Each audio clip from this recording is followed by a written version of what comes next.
കൂട്ടുകാരെ, അപ്പം നമ്മൾ ഇന്ന് 7ാം ക്ലാസ്സിലെ basic science Christmas exam 2025 summative assessment second 2025-26 ആണ് സോൾവ് ചെയ്യാൻ പോകുന്നത്. അപ്പം നമുക്ക് നേരെ ക്വസ്റ്റ്യൻ പേപ്പറിലേക്ക് കിടക്കാം. ഒന്നാമത്തെ ക്വസ്റ്റ്യൻ ഇതായിരുന്നു: in which of the following organ does digestion complete? In which of the following organs, താഴെ കുറച്ച് ഓർഗൻസ് അവയവങ്ങൾ തന്നിട്ടുണ്ട്. അതിലേതിലാണ് ഡൈജഷൻ, നമ്മുടെ ദഹനം കംപ്ലീറ്റ് ആവുന്നത് എന്നാണ് ചോദിച്ചിരിക്കുന്നത്. ഓക്കെ, അപ്പോൾ ഓപ്ഷൻ തന്നിട്ടുണ്ട് small intestine, stomach, liver, large intestine എന്നാണ്.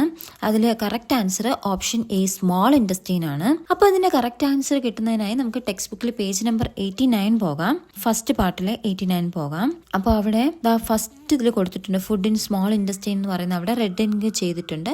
അവിടെ നമുക്ക് കിട്ടും ഇതിൻ്റെ ആൻസർ ഏതാണ്? സ്മോൾ ഇൻറ്റസ്റ്റൈൻ ആണ് ഡൈജഷൻ കംപ്ലീറ്റ് ആകുന്ന ഓർഗൻ. ഇനി അടുത്ത question B: food in the mouth undergo changes. Complete the table showing the organs in the mouth and their roles. അപ്പോൾ ഫുഡ് ഇൻ ദ മൗത്ത്, അപ്പോൾ നമ്മുടെ വായ്ക്കകത്തെത്തുന്ന ആഹാരം അണ്ടർഗോ ചേഞ്ചസ്, മാറ്റങ്ങൾക്ക് വിധേയമാകുന്നുണ്ട്. Complete the table, അപ്പോൾ അതൊന്ന് പറഞ്ഞിട്ട് നമ്മളോട് പറയുകയാണ് താഴെ ഒരു ടേബിൾ തന്നിട്ടുണ്ട്, ഫില്ല് ചെയ്യാനാണത്, വിട്ടുപോയ ഭാഗങ്ങൾ പൂരിപ്പിക്കാനാണ് പറയുന്നത്. അതായത് organs in the mouth and their roles. അപ്പോൾ നമ്മുടെ മൗത്തിലെ അവയവങ്ങൾ ഏതാണെന്നും അവയുടെ പങ്ക് എന്താണെന്നാണ് പറയേണ്ടത്. ഓർഗൻസ്, ലിപ്സ് തന്നിട്ടുണ്ട്, റോൾ ഇൻ ഡൈജഷനാണ് എഴുതേണ്ടത്. ലിപ്സ് എന്തിനാണ്? നമുക്ക് മൂവ്മെൻറ്റിന് സഹായിക്കും, അല്ലെങ്കിൽ ഗ്രാസ്പ് ചെയ്യാനൊക്കെ സഹായിക്കും എന്ന് എഴുതാം. മൂവ്മെൻറ്റ് എഴുതിയിട്ടുണ്ട്. അടുത്ത് ബി, നമുക്ക് റോള് തന്നിട്ടുണ്ട്. അതിൻ്റെ റോള് തന്നിട്ടുണ്ട്, നമ്മളത് ഏത് ഓർഗണെന്ന് എഴുതണം. ചൂയിങ്, നമ്മൾ ചവച്ചരക്കൊക്കെ ചെയ്യുന്ന എവിടെയാണ്? എന്ത് വെച്ചിട്ടാണ്? പല്ല് വെച്ചിട്ട്. അപ്പോൾ നമുക്ക് ടീത്ത് എഴുതാം. ഓക്കെ, അടുത്ത മൂന്നാമത്തത് നമ്മൾ തന്നെ ഓർഗണും എഴുതണം, റോളും എഴുതണം. നമുക്ക് എന്താ മൗത്തിൽ വേറെ ഓർഗൺ ഏതാ? ലിപ്പ് പറഞ്ഞു, ടീത്ത് പറഞ്ഞു, നമുക്കിനി ടങ്ക് പറയാം അല്ലെ, നാക്ക് പറയാം, നാവ്. ഓക്കെ, അതെന്തൊക്കെയാണ്? Taste and mixing with saliva. അപ്പോൾ നമ്മൾ രുചിച്ചറിയാനും പിന്നെ സലൈവ, നമ്മുടെ വായിലെ സലൈവ ആയിട്ട് മിക്സ് ആവാൻ, ഫുഡ് ഐറ്റംസ് എന്താണ് മിക്സ് ആവാൻ വേണ്ടിയിട്ടും നമുക്ക് ഉപയോഗിക്കാം. ഓക്കെ, അടുത്ത C: certain characteristics of human teeth are given below. Examine them and list them under suitable headings. അപ്പോൾ certain characteristics of human teeth, അപ്പോൾ നമ്മുടെ മനുഷ്യന്റെ പല്ലുകളുടെ കുറച്ച് സവിശേഷതകൾ തന്നിട്ടുണ്ട്. എക്സാമിൻ ദം, അവ പരിശോധിച്ചിട്ട്, and list them under suitable headings, എന്നിട്ട് അതിനെ നല്ലൊരു അനുയോജ്യമായ ഹെഡിങ് തലക്കെട്ട് കൊടുത്ത് അതിനെ ലിസ്റ്റ് ചെയ്യാനാണ് പറയുന്നത്. ഓക്കെ, അപ്പോൾ നമുക്ക് നോക്കാം. ഒന്നാമത് എന്താണ്? A tooth that develops around 6 months of age. A tooth, പല്ല്, ഒരു പല്ല്, that develops around 6 months of age, അതായത് 6 മാസം, അതായത് ജനിച്ച് 6 മാസത്തിനുള്ളിൽ നമുക്ക് ഉണ്ടാകുന്ന കുഞ്ഞു പല്ലില്ലേ, അത് നമ്മൾ പഠിച്ചായിരുന്നു. അതിന്റെ ആൻസർ കിട്ടാൻ വേണ്ടിയിട്ട് നമുക്ക് ബിയുടെ ആൻസറും സിയുടെ ആൻസറും കിട്ടാൻ വേണ്ടിയിട്ട് നമുക്ക് ടെക്സ്റ്റ് ബുക്കിൽ 83യുടെ പേജ് പോകാം. അവിടെ ബിയുടെ ആൻസർ നമുക്ക് ടെക്സ്റ്റ് ബുക്കിൽ തന്നിട്ടില്ല, അത് മുകളിൽ എവിടെ അണ്ടർലൈൻ ചെയ്തിട്ടുണ്ട്. അത് ക്വസ്റ്റ്യൻ ആയിട്ടേ ഉണ്ടായിരുന്നുള്ളൂ, അത് നമ്മൾ കണ്ടെത്തി എഴുതാനായിരുന്നു. ഓക്കെ, അടുത്ത് 83യുടെ ലാസ്റ്റ് പോർഷനിൽ വരുന്നുണ്ട് മിൽക്ക് ടീത്തും പെർമനന്റ് ടീത്തും എന്ന് പറഞ്ഞത്. അപ്പോൾ നമ്മളിവിടെ എന്താണ്? പാൽപ്പല്ലും സ്ഥിര പല്ലും, അതാണ് അതിൻ്റെ കുറച്ച് ക്യാരക്ടറിസ്റ്റിക്സ് ആണ് ഇവിടെ തന്നിരിക്കുന്നത്. അപ്പോൾ നമ്മളിത് ടാബ്ലേറ്റ് ചെയ്യേണ്ടത് മിൽക്ക് ടീത്ത് എന്നും പെർമനന്റ് ടീത്ത് എന്നുമാണ് കൊടുക്കേണ്ടത്. അപ്പോൾ ഒന്നാമത്തത് അവിടെ ഇതാ കറക്റ്റായിട്ട് പറയുന്നുണ്ട്. എന്താണ്? A tooth that develops around 6 months of age എന്ന് പറയുമ്പോൾ അവിടെ പറയുന്നുണ്ട് ഇൻ ഇൻഫൻസ്, ശിശുക്കളിൽ teeth development starts around the age of 6 months. അപ്പോൾ അവിടെ പിക്ചറൊക്കെ നല്ല സുന്ദരമായ പല്ലൊക്കെ തന്നിട്ടുണ്ട് അല്ലേ. അതായത് കുട്ടികളിൽ 6 മാസം ആകുമ്പോഴാണ് പല്ലിൻ്റെ വികാസം വരുന്നത്. അപ്പോൾ അതേതാണ്? മിൽക്ക് ടീത്ത് എന്ന് എഴുതാം. പിന്നെ അടുത്ത പോയിന്റ് നോക്കുക. A tooth that will not develop again when it breaks or gets loss. അപ്പോൾ എന്താണ്? എ ടൂത്ത്, ഒരു പല്ല്, വിൽ നോട്ട് ഡെവലപ്പ് അഗെയിൻ, അത് വീണ്ടും ഉണ്ടാവത്തില്ല when it breaks or get loss. അപ്പം നശിച്ചു കഴിഞ്ഞാൽ, അല്ലെങ്കിൽ പൊട്ടിപ്പോയാലോ അല്ലെങ്കിൽ അതില്ലാണ്ട് കളഞ്ഞു പോയോ, നമുക്കൊരു പല്ല് പൊഴിഞ്ഞു പോയോ എന്ത് ചെയ്താൽ പിന്നെയും പല്ല് വരത്തില്ല. അതേതാണ് നമ്മൾ പഠിച്ചിട്ടുണ്ട്? പെർമനന്റ് ടീത്ത് അല്ലേ. Permanent teeth are those teeth that replace milk teeth. അപ്പം മിൽക്ക് ടീത്ത്, ഈ പാൽപ്പല്ലുകളെ റീപ്ലേസ് ചെയ്തുകൊണ്ട്, അപ്പം നമ്മൾ ജനിച്ച് 6 മാസം ആകുമ്പോൾ ഈ കുഞ്ഞ് പാൽപ്പല്ല് വരും, അത് പിന്നെ ഒന്നുകൂടെ എന്താണ് പൊഴിഞ്ഞു പോയിട്ട് അത് പുതിയ പല്ല് വരും. അതാണ് permanent teeth. When they fall off എന്ന് വെച്ചാൽ ഈ മിൽക്ക് ടീത്ത് പോയി കഴിയുമ്പോൾ വരുന്നതാണ്. If permanent teeth break or fall off, new teeth will not grow in its place. അപ്പോൾ പെർമനന്റ് സ്ഥിരപ്പല്ല് പൊട്ടിപ്പോവുക അല്ലെങ്കിൽ വീണു പോവുക എന്തെങ്കിലും ചെയ്തു കഴിഞ്ഞാൽ അത് പിന്നെ അതുപോലെ ഒരു പല്ല് വരത്തില്ല. അപ്പോൾ അത് രണ്ടാമത്തെ ഓപ്ഷൻ എന്താണ്? പെർമനന്റ് ടീത്തിനെ കുറിച്ചാണ് പറയുന്നത്. ഇനി സി പറയുന്നത് 20 ടീത്ത്. അത് നമ്മൾ മിൽക്ക് ടീത്തിലേക്ക് വേഗം വീണ്ടും തിരിച്ചു പോയി നോക്കാം. 10 milk teeth each develop at the upper and jowar Jose in total 20. അപ്പോൾ എന്താണ് ഈ പാൽപ്പല്ലുകൾ അല്ലെങ്കിൽ മിൽക്ക് ടീത്ത് എന്ന് വെച്ചാൽ 10 teeth each develop at upper, അതായത് മുകൾ പാർട്ടിലും താഴത്തെ അപ്പർ ജോയിലും ലോവർ ജോയിലും എന്താണ് 10 വീതം, അങ്ങനെ ടോട്ടൽ 20 ഉണ്ട് എന്ന് പറഞ്ഞിട്ട്. അപ്പോൾ അത് മിൽക്ക് ടീത്തിൽ വരും. ഇനി എന്താ നമ്മൾ പഠിച്ചത്? അപ്പോൾ അടുത്ത എന്തായിരിക്കും? അപ്പോൾ ഒബ്വിയസ്ലി ഓപ്ഷൻ ഡി 32 ടീത്ത് എന്തായിരിക്കും? പെർമനൻറ്റ് ടീത്ത് ആയിരിക്കും. അപ്പോൾ നമ്മളിതിൻ്റെ ആൻസർ എങ്ങനെയാണ് ചെയ്യുക? ഇതാ ഇതുപോലൊരു കോളമൊക്കെ വരച്ച് മിൽക്ക് ടീത്തെന്നും പെർമനൻറ്റ് ടീത്തെന്നും കോളം വരച്ച് എഴുതുക, കോളം വരയ്ക്കുക. എന്നിട്ട് ഓരോ ഓപ്ഷൻ ഏതിൽ വരും? മിൽക്ക് ടീത്തിൽ വരും. ബി ഏതിൽ വരും? പെർമനൻറ്റ് ടീത്തിൻ്റെ താഴെ എഴുതുക. സി 20 ടീത്ത് എവിടെ വരും? മിൽക്ക് ടീത്തിൻ്റെ താഴെ എഴുതുക. അടുത്ത് ഡി എവിടെ വരും? പെർമനൻറ്റ് ടീത്തിൻ്റെ താഴെ എഴുതുക. ഓക്കെ, അപ്പോൾ ആൻസറായി. ഇനി രണ്ടാമത്തെ question A. Plan an experiment to identify conductors and insulators and prepare a note. അപ്പോൾ ഒരു എക്സ്പെരിമെന്റ് തയ്യാറാക്കാനാണ്. എന്തിനാണ്? കണ്ടക്ടേഴ്സ്, അതായത് ചാലകങ്ങൾ, വൈദ്യുതി കടത്തിവിടുന്നതും, ഇൻസുലേറ്റേഴ്സ് എന്നാൽ എന്താണ്? വൈദ്യുതി കടത്തിവിടാത്തതും. അപ്പോൾ കണ്ടക്ടേഴ്സ് ചാലകങ്ങളും കുചാലകങ്ങളും മലയാളം മീഡിയത്തിൽ. ഓക്കെ, അപ്പോൾ identify the conductors and insulators and prepare note. അപ്പോൾ കുറേ മെറ്റീരിയൽസ് തന്നിട്ടുണ്ട്. അതിലേതൊക്കെയാണ് കണ്ടക്ടേഴ്സ്, വൈദ്യുതി കടത്തിവിടുന്ന ഏത്, വൈദ്യുതി കടത്തിവിടാത്തത് ഏതെന്ന് എഴുതാനാണ് പറയുന്നത്. അതെങ്ങനെയാണ്? എക്സ്പെരിമെൻ്റാണ് പ്ലാൻ ചെയ്യേണ്ടത്. അപ്പോൾ എക്സ്പെരിമെൻറ്റിന് ഒരു ഫോമാറ്റ് ഉണ്ട്, അത് ചെയ്യുക. എന്നിട്ട് അതിൻ്റെ പ്രിപ്പയർ എ നോട്ട് എന്ന് പറഞ്ഞ ഒരു നോട്ട് പോലെ തയ്യാറാക്കാനാണ് പറഞ്ഞിരിക്കുന്നത്. അപ്പോൾ യു ക്യാൻ യൂസ്, നമുക്ക് എന്തൊക്കെ യൂസ് ചെയ്യാം? ബ്ലേഡ് യൂസ് ചെയ്യാം, സേഫ്റ്റി പിൻ യൂസ് ചെയ്യാം, പീസ് ഓഫ് വുഡ് തടി ഉപയോഗിക്കാം, ടൈൽ കഷ്ണം ഉപയോഗിക്കാം, ചാർക്കോൾ ഉപയോഗിക്കാം, കൽക്കരി ഉപയോഗിക്കാം, പെൻസിൽ ഗ്രാഫൈറ്റ്, പെൻസിലിനകത്തിരിക്കുന്ന സാധനമല്ലേ അതാണ് പെൻസിൽ ഗ്രാഫൈറ്റ്. അപ്പോൾ പിന്നെ ഗ്ലാസ് ബാങ്കിൾ, അതായത് കുപ്പികൾ പോലത്തെ ഗ്ലാസ് കൊണ്ടുള്ളത്. പിന്നെന്താണ്? മെറ്റൽ ബാങ്കിൾ, അതായത് മെറ്റൽ വള. പിന്നെ വെറ്റ് പേപ്പർ എന്ന് പറഞ്ഞാൽ നനഞ്ഞ പേപ്പർ. ആംഗ്ലറ്റ് എന്ന് പറഞ്ഞാൽ നമ്മുടെ പാദസര അല്ലേ. അപ്പോൾ അത് നമുക്ക് മെറ്റലാണെങ്കിൽ കണ്ടക്ട് ചെയ്യും, മെറ്റലാണ് സാധാരണ ഇടുന്നത്. ഓക്കെ, അപ്പോൾ നമുക്ക് ഇത് വെച്ച് എക്സ്പെരിമെൻ്റ് എങ്ങനെ ചെയ്യുമെന്ന് നമുക്ക് നോക്കാം. ഇതാ ഇവിടെ ഒരു മോഡൽ കൊടുത്തിട്ടുണ്ട്. ഓക്കെ, ആദ്യം എന്ത് ചെയ്യും? എക്സ്പെരിമെൻ്റ് ചെയ്യുമ്പോൾ നമുക്കൊരു എയിം വേണം അല്ലേ. എയിം എന്തിനാണ്? ആ ക്വസ്റ്റ്യനിൽ നിന്ന് തന്നെ എടുത്തെഴുതാം. To identify conductors and insulators, അതായത് നമുക്ക് കണ്ടക്ടേഴ്സിനെയും ഇൻസുലേറ്റേഴ്സിനെയും തിരിച്ചറിയുന്നതിന് വേണ്ടിയിട്ടാണ്. മെറ്റീരിയൽസ് റിക്വയർഡ് എന്ന് പറയുമ്പോൾ നമ്മൾ ഇതിനകത്തില്ലാത്ത കുറച്ചൊരു എക്സ്പെരിമെൻറ്റ്, നമ്മളിത് എവിടെയാണ് കിടക്കുന്നതെന്ന് വെച്ചാൽ പേജ് നമ്പർ, ടെക്സ്റ്റ് ബുക്കിലെ പേജ് നമ്പർ എത്രയാണ്? 50 പോവുക. അവിടെ ഫ്ലോ ഓഫ് ഇലക്ട്രിസിറ്റി എന്ന് പറഞ്ഞ് കൊടുത്തിട്ട് അവിടെ കൊടുത്തിരിക്കുന്ന ഒരു എക്സ്പെരിമെൻ്റ് ആണ്. അപ്പോൾ അതിൻ്റെ ആൻസർ ഒന്നുമില്ല. അപ്പോൾ നമ്മൾ തന്നെ അതിൻ്റെ ഒരു എക്സ്പെരിമെൻറ്റ് ഫോമിൽ എടുത്തെഴുതണം. അതിൽ നിന്നാണ് ഞാനിത് എടുത്തിട്ടുള്ളത്, ആൻസർ എടുത്തിട്ടുള്ളത്. ഓക്കെ, അപ്പോൾ മെറ്റീരിയൽസ് റിക്വയർഡ് എന്ന് പറഞ്ഞാൽ ഒരു 9 വോൾട്ട് ബാറ്ററി വേണം, കണക്റ്റിംഗ് വയർ വേണം, LED മൊഡ്യൂൾ വേണം, പിന്നെ ബ്ലേഡ്, നമുക്ക് തന്നിട്ടുള്ള ഈ സാധനങ്ങളെല്ലാം, blade, safety pin, piece of wood, tiles, charcoal, pencil graphite, glass bangle, metal bangle, wet paper and angle എന്ന് പറഞ്ഞ് എല്ലാം എടുത്ത് എഴുതുക. ഓക്കെ, എന്നിട്ട് നമുക്ക് ഈ എക്സ്പെരിമെൻറ്റ് ചെയ്യണമെങ്കിൽ അഡീഷണൽ ആയിട്ട് വേണ്ട സാധനമാണ് ബാറ്ററിയും കണക്റ്റിംഗ് വയറും LED മൊഡ്യൂളും. അത് എഴുതിയിട്ടുണ്ട്. ഇനി പ്രൊസീജിയർ എന്ന് വെച്ചാൽ നടപടിക്രമങ്ങൾ നമ്മൾ എന്തൊക്കെ ചെയ്യുന്നു. ഒന്നെന്താ ചെയ്യുന്നത്? Arrange battery, wire and LED modules as below. അത് എക്സ്പ്ലെയിൻ ചെയ്യാൻ ഇതായിട്ട് നമ്മൾ ടെക്സ്റ്റിൽ ഇവിടെ ഒരു പിക്ചർ കൊടുത്തിട്ട് അത് തന്നെ കൊടുക്കുക. അവിടെ എങ്ങനെയാണെന്ന് വെച്ചാൽ ഈ ബാറ്ററി ഉണ്ടല്ലോ, ബാറ്ററി ഞാൻ അവിടെ അടയാളപ്പെടുത്തിയിട്ടുണ്ട്. ഈ ബാറ്ററിയുടെ ഒരറ്റം LED മൊഡ്യൂളിൽ കൊടുക്കുക. ഇവിടെ LED മൊഡ്യൂൾ എന്ന് എഴുതിയിട്ടുണ്ട്. മറ്റേ അറ്റം നമ്മൾ ഫ്രീ LED മൊഡ്യൂളിൽ കൊടുത്തിട്ട് അതിൽ നിന്നൊരു വയർ A എന്ന് പറഞ്ഞ പോയിന്റ് കൊടുക്കുക. അടുത്ത് എന്താണ്? B എന്ന് പറഞ്ഞ് ബാറ്ററിയുടെ മറ്റൊരു പോയിന്റ്, അവിടെ നിന്ന് മറ്റൊരു പോയിന്റ് എടുക്കുക, B എന്ന്. ഓക്കെ, ഇനി ഈ രണ്ട് എൻഡില്ലേ, A എന്നും B എന്നും മാർക്ക് ചെയ്തിരിക്കുന്നത്. അപ്പോൾ അതിൽ നമുക്ക് തന്നിട്ടുള്ള ഇപ്പോൾ നമുക്ക് തന്നിട്ടുള്ള മെറ്റീരിയൽസ് ഏതൊക്കെയാണോ അത് ഈ രണ്ട് എൻഡും കൂടെ അതിൽ വെച്ച് കൊടുക്കുക. അപ്പോൾ നമുക്ക് ഈ LED മൊഡ്യൂൾ കത്തുകയാണെങ്കിൽ, LED മൊഡ്യൂൾ വെച്ചിട്ടുള്ള ആ LED ലൈറ്റ് കത്തുവാണെങ്കിൽ അതിനർത്ഥം അത് കണ്ടക്ടർ എന്നാണ്. അതായത് വൈദ്യുതി കടത്തിവിടുന്നവയാണ് നമ്മൾ കണ്ടക്ടർ എന്ന് പറയുന്നത്, അത് കണ്ടക്ടർ എന്ന് പറയാം. ഇനി LED മൊഡ്യൂൾ കത്തുന്നില്ലെങ്കിൽ അത് ഇൻസുലേറ്ററാണ്. വൈദ്യുതി കടത്തിവിടാത്തത് കൊണ്ടാണ് അവിടെ ബൾബിന് കത്താൻ പറ്റാത്തതെന്നാണ് എൻ്റെ അർത്ഥം. ഓക്കെ, ഇനി രണ്ടാമത് എന്ത് ചെയ്യാം? അത് നമ്മൾ ആ സർക്യൂട്ട് പ്ലാൻ ചെയ്യുക. രണ്ടാമത് എന്ത് ചെയ്യുക? പറയുക connect the ends marked A and B using different materials. അപ്പോൾ വ്യത്യസ്ത മെറ്റീരിയൽസ് വെച്ച് എയും ബിയും അവിടെ എയും ബി എന്ന് പറഞ്ഞാൽ ആ രണ്ട് ടെർമിനലിൽ കൊണ്ടുപോയി കണക്ട് ചെയ്യുക. ഓക്കെ, അപ്പോൾ നമ്മൾ എങ്ങനെ ചെയ്യുന്നത്? അപ്പോൾ ബ്ലേഡ് ആണെങ്കിൽ ബ്ലേഡ് എടുത്തിട്ട് ഈ A എന്ന് പറയുന്ന വയറും B എന്ന് പറയുന്ന വയറും കൂടെ നമ്മൾ ഈ ബ്ലേഡിൽ ഇങ്ങനെ വെച്ച് കൊടുക്കുക. ഓക്കെ, അപ്പോൾ എന്ത് സംഭവിക്കും? ഒബ്സർവേഷൻ, നമുക്ക് നിരീക്ഷണം നോക്കാം. അപ്പോൾ ഞാൻ ബ്ലേഡാണ് ഈ എയും ബി എന്ന് പറയുന്ന ടെർമിനലിൽ വെച്ച് കൊടുത്തു. അപ്പോൾ എന്ത് ചെയ്തു? LED ഗ്ലോ ചെയ്തു. അതിലിങ്ങനെ രണ്ട് വയറും ഞാൻ ഈ ബ്ലേഡിൽ കൊണ്ടുവെക്കുമ്പോൾ അതെന്ത് ചെയ്തു? LED കത്തി. അതിനർത്ഥം കണ്ടക്ട്സ് ഇലക്ട്രിസിറ്റി, വൈദ്യുതി കടത്തിവിടുന്നു, വൈദ്യുതി അതുവഴി കടത്തിവിടുന്നത് കൊണ്ടാണ് ബൾബ് കത്തിയത്. ഓക്കെ, അടുത്ത് സേഫ്റ്റി പിൻ കൊടുത്തു. സേഫ്റ്റി പിന്നാണ് രണ്ടാം പറഞ്ഞത്. അതും വെക്കുമ്പോഴും LED അത്. അപ്പോൾ സേഫ്റ്റി പിന്നിൽ നമ്മൾ ഈ രണ്ട് അറ്റവും എയും ബിയും ടെർമിനൽ വയറിൻ്റെ രണ്ടറ്റം കൊണ്ട് വെക്കുവാണ്. അപ്പോഴത്തേക്ക് LED കത്തി, അതിൻ്റെ അർത്ഥം അതും കണ്ടക്ട്സ് ഇലക്ട്രിസിറ്റി, വൈദ്യുതി കടത്തിവിടുന്നു. ഇനി പീസ് ഓഫ് വുഡ്, അപ്പോൾ എന്താണ്, തടിയിൽ നമ്മൾ കൊണ്ടുവച്ചപ്പോൾ LED module did not glow, കത്തുന്നുണ്ടോ? LED ബൾബ് കത്തുന്നില്ല. അതിൻ്റെ അർത്ഥം ഡസ് നോട്ട് കണ്ടക്ട് ഇലക്ട്രിസിറ്റി, വൈദ്യുതി കടത്തിവിടുന്നില്ല, അതുകൊണ്ടാണ് അത് കത്താത്തത്.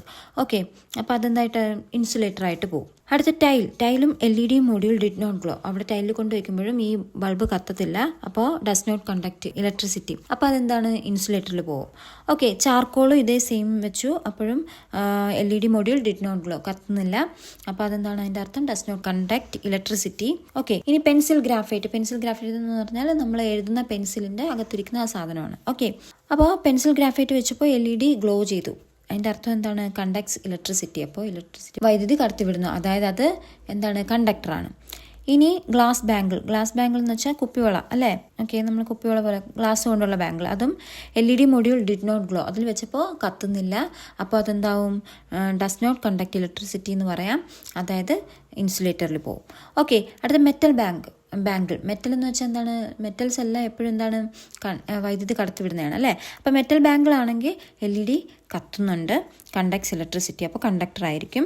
ഇനി വെറ്റ് പേപ്പർ എന്ന് വെച്ചാൽ പേപ്പർ നമ്മളിങ്ങനെ വെക്കുമ്പോൾ, സാധാരണ വെക്കുമ്പം കത്തത്തില്ല, പക്ഷേ ഇത് വെറ്റ് പേപ്പർ എന്ന് പറയുമ്പോൾ നനഞ്ഞ പേപ്പറാണ്, അപ്പോൾ വെള്ളത്തിൻ്റെ പ്രസൻസ് ഉള്ളതുകൊണ്ട്, സാന്നിധ്യം ഉള്ളതുകൊണ്ട് LED ബൾബ് എന്തെങ്കിലും കത്തും. ഓക്കെ, അത് കണ്ടക്ട്സ് ഇലക്ട്രിസിറ്റി എന്ന് എഴുതാം. ഇനി ആംഗ്ലറ്റ് എന്ന് വെച്ചാൽ മെറ്റൽ എടുക്കുവാണെങ്കിൽ, നമ്മൾ പാദസരം മെറ്റൽ എടുക്കുവാണെങ്കിൽ നമുക്ക് LED ബൾബ് കത്തുന്നതായിട്ട് കാണാം, അത് വൈദ്യുതി കടത്തിവിടുന്നു. ഓക്കെ, അപ്പോൾ ഇത്രയുമാണ് നമ്മുടെ A പാർട്ടിൽ എഴുതേണ്ടത്.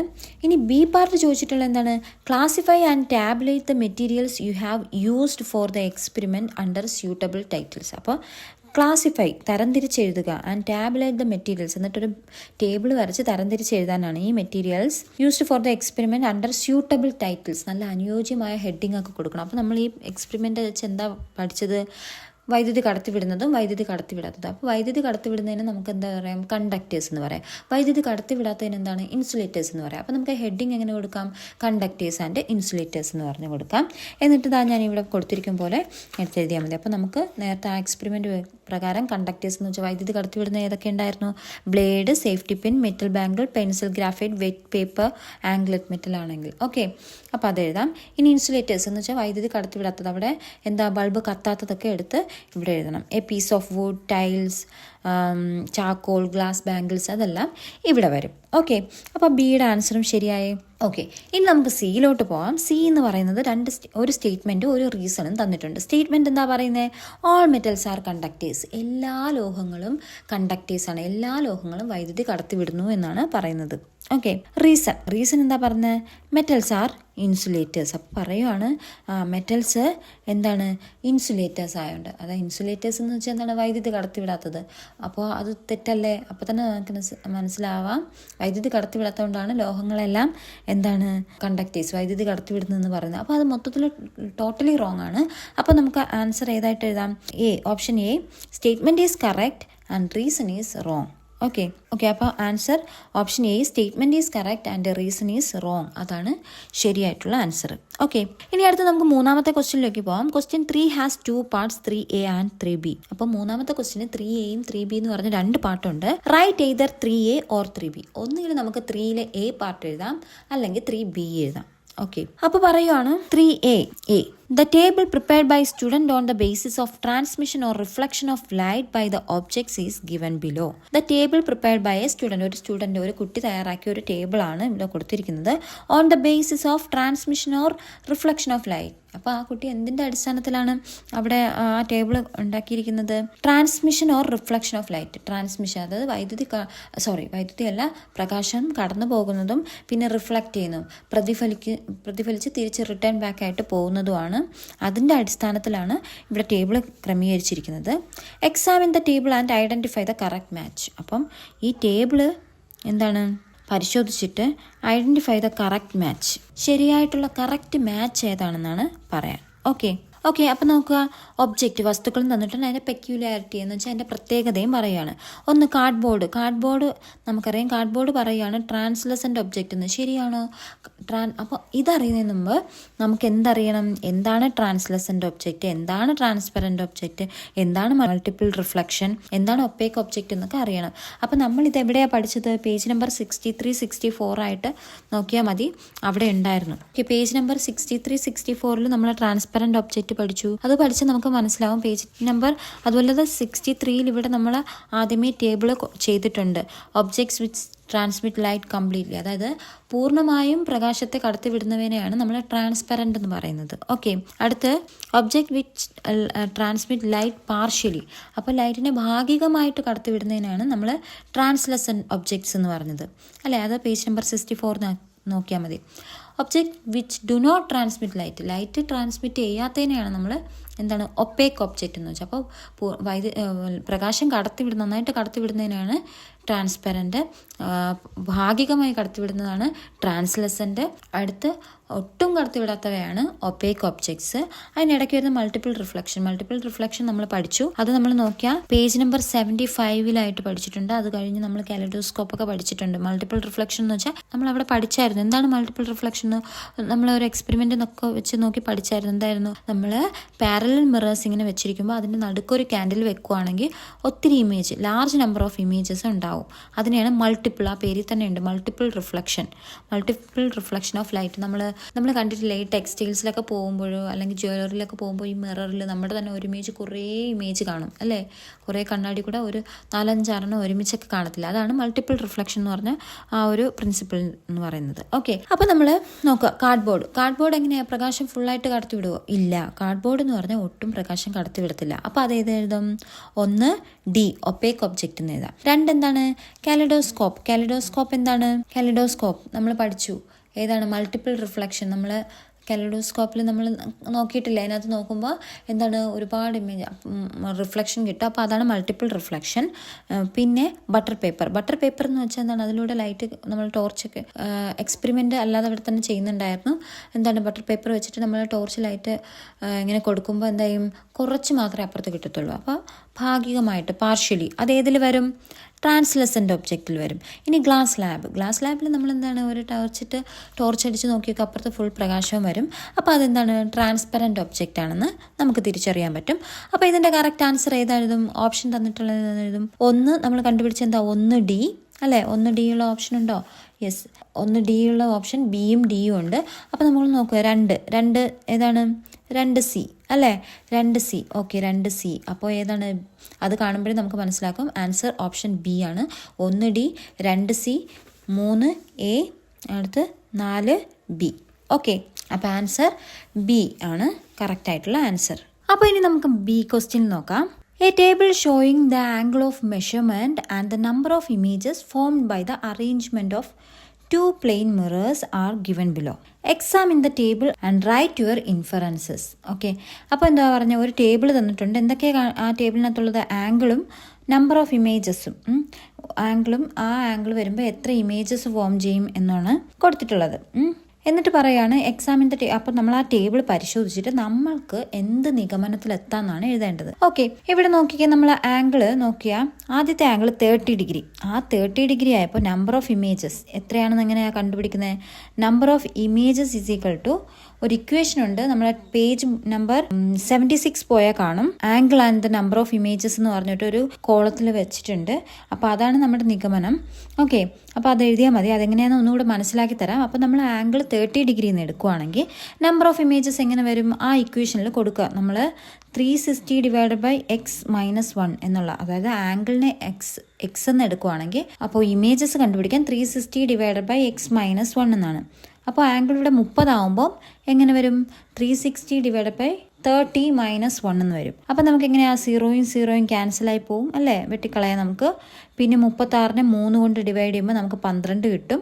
ആ 12ൽ നിന്ന് 1 കുറയ്ക്കുമ്പോൾ 11. അതല്ലേ ആ ടേബിളിൽ തന്നിരിക്കുന്നത്. ഇതുപോലെ തന്നെയാണ് 60 ഡിഗ്രിയും 90 ഡിഗ്രിയും ചെയ്യുമ്പോഴും കിട്ടുന്നത്. പിന്നെ 120 ഡിഗ്രി സിമിലർലി 120 ഡിഗ്രി കൊടുത്തപ്പോൾ നോക്കിക്കേ, നമ്പർ ഓഫ് ഇമേജസ് എന്ന് വെച്ചാൽ 360 ഡിവൈഡഡ് ബൈ 120 - 1 എന്ന് വരും.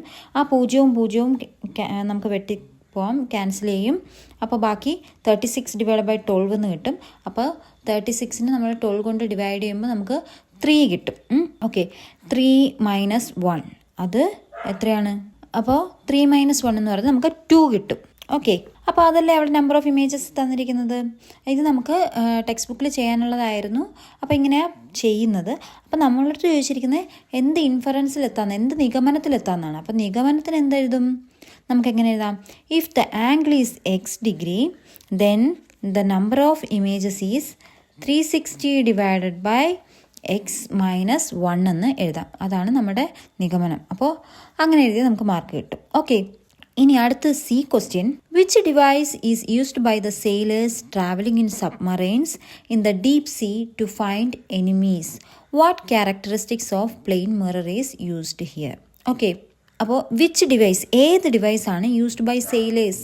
നമ്മുടെ സബ്മറൈനിലൊക്കെ ട്രാവൽ ചെയ്യത്തില്ലേ ഡീപ് സീയിൽ, അതായത് സമുദ്രത്തിൻ്റെ അഗാധങ്ങളിൽ, അതുവഴി നമ്മൾ ട്രാവൽ ചെയ്യുമ്പോൾ, കപ്പലിലൊക്കെ ട്രാവൽ ചെയ്യുമ്പോൾ എന്താണ് എനിമീസ്, ശത്രുക്കളുണ്ടോ എന്ന് അറിയാൻ വേണ്ടിയിട്ട് ഏത് ഡിവൈസ്, ഏത് ഉപകരണമാണ് ഉപയോഗിക്കുന്നതെന്നാണ് ക്വസ്റ്റ്യൻ. ഓക്കെ, അപ്പോൾ ഇത് നമ്മൾ ടെക്സ്റ്റ് ബുക്കിൽ പഠിച്ചിട്ടുണ്ട്. പേജ് നമ്പർ 78 പോയാൽ നമുക്ക് കാണാൻ പറ്റും. എന്താ എഴുതിയിരിക്കുന്നത് അവിടെ നോക്കൂ. പെരിസ്കോപ്പിൻ്റെ പിക്ചറൊക്കെ കൊടുത്തിട്ടുണ്ട്. അതിൻ്റെ ഏറ്റവും മുകളിൽ കൊടുത്തിട്ടുണ്ട് എന്താ, ഗ്രീനിങ് ചെയ്ത് അണ്ടർലൈൻ ചെയ്തിട്ടുണ്ട്. അതാണ് periscope is useful for the submarines in the navy and for soldiers observing enemies from trenches in the battlefield. Okay, അപ്പോൾ പെരിസ്കോപ്പാണ് അവിടെ ആൻസർ ആയിട്ട് വരുന്നത്. എന്തിനാണ് സബ്മറൈൻസ് ഇൻ ദ നേവിയിലും സോൾജേഴ്സ്, പട്ടാളക്കാരൊക്കെ എന്താണ് എനിമീസിനെ ഒബ്സർവ് ചെയ്യാൻ വേണ്ടിയിട്ട് ഉപയോഗിക്കുന്നതാണ് പെരിസ്കോപ്പ് എന്ന് പറയുന്നത്. ഓക്കെ, അതായത് നമുക്ക് പെരിസ്കോപ്പിൻ്റെ ആ ഷേപ്പ് താഴെ കണ്ടില്ല, നമ്മൾ എന്താണ് അതിൻ്റെ പ്രത്യേകത എന്താണ്, അതായത് ഇതിൻ്റെ പ്രത്യേകത എന്ന് വെച്ചാൽ നമുക്ക് സബ്മറൈനിൽ അവിടെ ഇരുന്നു കൊണ്ട് തന്നെ എബോവ് ദ വാട്ടർ സർഫസ്, അതായത് വെള്ളത്തിന് മുകളിലുള്ള കാര്യങ്ങൾ ഈ പെരിസ്കോപ്പ് വെച്ച് നന്നായിട്ട് കാണാൻ പറ്റും. ഓക്കെ, അതായത് നമുക്ക് കൂടുതൽ നമ്മുടെ ആ വെസലിനെ എക്സ്പോസ് ചെയ്യാതെ തന്നെ ഇതുവഴി കാണാൻ പറ്റും. അതൊരു പ്രത്യേകതയാണ് പെരിസ്കോപ്പിൻ്റെ. ഇനി അടുത്ത ക്വസ്റ്റ്യൻ തീർന്നിട്ടില്ല. What characteristics of plane mirror is used here? അപ്പോൾ ഈ പ്ലെയിൻ മിററിന്റെ എന്ത് സവിശേഷതയാണ് ഇവിടെ ഉപയോഗിച്ചിരിക്കുന്നതാണ് ചോദ്യം ചോദിച്ചിരിക്കുന്നത്. ഓക്കെ, എന്ത് സവിശേഷത എന്ന് ചോദിച്ചാൽ നമുക്ക് എന്തൊക്കെ പറയാം? ക്യാരക്ടറിസ്റ്റിക് ഓഫ് പ്ലെയിൻ മിറർ അങ്ങെടുത്ത് പറഞ്ഞാൽ മതി. അപ്പോൾ ഇവിടെ പ്ലെയിൻ മിറർ യൂസ്ഡ് ഇൻ പെരിസ്കോപ്പിൽ ഉപയോഗിക്കുന്ന ക്യാരക്ടറിസ്റ്റിക്സ് ആണ് ചോദിച്ചിരിക്കുന്നത്. അതുകൊണ്ട് ഇത് എഴുതുക. എങ്ങനെ എഴുതാം? 3 എഴുതാം നമുക്ക്. It forms A virtual erect image of the same size as the object. ആ ഒബ്ജക്റ്റിന്റെ അതുപോലെ തന്നെയുള്ള ഒരു വിർച്വൽ ഇറക്റ്റ് ഇമേജ് ആണ് കാണിക്കുന്നത്. പിന്നെന്താണ്? ഇമേജ് ഈസ് ലാറ്ററലി ഇൻവേർട്ടഡ് എന്ന് വെച്ചാൽ ലാറ്ററൽ ഇൻവേർഷൻ കിട്ടും. നമ്മൾ ലാറ്ററൽ ഇൻവേർഷൻ പഠിച്ചിട്ടുണ്ടായിരുന്നു അല്ലേ? നമ്മളത് ലാറ്ററൽ ഇൻവേർഷനിൽ പഠിച്ചിട്ടുണ്ടായിരുന്നു അല്ലേ? ലെഫ്റ്റ് സൈഡ് റൈറ്റ് സൈഡായിട്ട് അപ്പിയർ ചെയ്യും, right side of the image എന്താണ് ലെഫ്റ്റ് സൈഡായിട്ട് അപ്പിയർ ചെയ്യും. അത് നമ്മൾ ലാറ്ററൽ ഇൻവേർഷനിൽ പഠിച്ചിട്ടുണ്ട്, അത് നോക്കിയാൽ മതി. ഓക്കെ, പിന്നെ എന്താണ് മൂന്നാമത്തത്? The angle of incidence equal to the angle of reflection. അത് നമ്മൾ പഠിച്ചായിരുന്നു. ആംഗിൾ ഓഫ് ഇൻസിഡൻസ് പ്ലെയിൻ മിററിൻ്റെ പ്രത്യേകതയാണ്. ആംഗിൾ ഓഫ് ഇൻസിഡൻസ് എന്ന് പറയുന്നത് ആംഗിൾ ഓഫ് റിഫ്ലക്ഷന് ഈക്വൽ ആയിരിക്കും. Enabling the light path to be redirected. അപ്പോൾ ആ ലൈറ്റ് പാത്തിനെ നമുക്ക് റീഡയറക്റ്റ് ചെയ്യാൻ വേണ്ടിയിട്ട് എനേബിൾ ചെയ്യുന്നുണ്ട്. ഓക്കെ, അപ്പോൾ അത്രയും നമുക്ക് ക്യാരക്ടറിസ്റ്റിക്സ് ആയിട്ട് എഴുതാം. ഓക്കെ, അതാണ് നമ്മുടെ സി പാർട്ട്. ഇനി ഓർ ക്വസ്റ്റ്യനിലേക്ക് നോക്കാം. B observe the figure. അപ്പോൾ ഒരു പിക്ചർ തന്നിട്ടുണ്ട്. എന്തിൻ്റെയാണ്? ആംബുലൻസിൻ്റെ അല്ലേ? നമുക്കറിയാം. അപ്പോൾ അതിൽ ശ്രദ്ധിച്ചോ, അതിൻ്റെ പ്രത്യേകത എന്താ? ഒന്നാമത്തത് A, what property of plane mirror is used to write ambulance on front of this vehicle. അപ്പോൾ ആ വെഹിക്കിളിൻ്റെ ഫ്രണ്ടിൽ നോക്കിയൊക്കെ ആംബുലൻസ് എങ്ങനെ എഴുതിയിരിക്കുന്നത്? നമ്മൾ സാധാരണ എഴുതുന്ന രീതിയാണോ? ഇല്ല, അതിൽ നിന്ന് തലതിരിച്ചാണ്, വ്യത്യസ്തമായിട്ടാണ് എഴുതിയിരിക്കുന്നത് അല്ലേ? അപ്പോൾ എന്താ, ഇ ആണ് ഫസ്റ്റ് നോക്കി, ECN.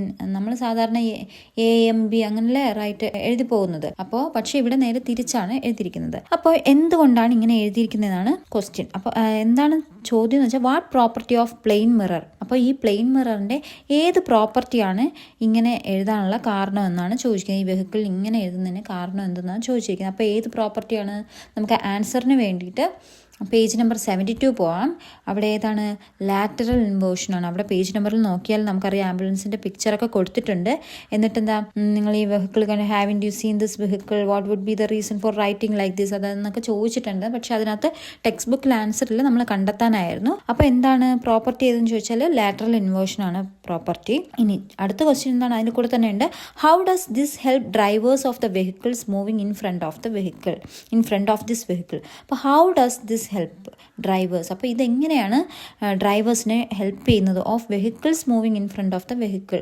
അതായത് ആംബുലൻസിൻ്റെ ഫ്രണ്ടിൽ പോകുന്ന വാഹനം ഓടിക്കുന്ന ഡ്രൈവേഴ്സിനെ ഇതെങ്ങനെയാണ് ഹെൽപ്പ് ചെയ്യുന്നതെന്നാണ് ചോദിക്കുന്നത്. ഓക്കെ, അപ്പോൾ അതിൻ്റെ ആൻസർ നമുക്ക് എന്തെഴുതാം? ഇങ്ങനെ എഴുതാം, In the front of the ambulance, the word ambulance is written laterally inverted so that when another driver looks in their rear view mirror, the word will appear correctly. അപ്പോൾ എന്താ പറഞ്ഞിരിക്കുന്നതെന്ന് വെച്ചാൽ നമ്മൾ ആംബുലൻസിൻ്റെ ഫ്രണ്ടിൽ എന്താ ലാറ്ററലി ആണ് ഇൻവേർട്ട് ചെയ്താണ് ambulance എന്ന് എഴുതിയിരിക്കുന്നത്.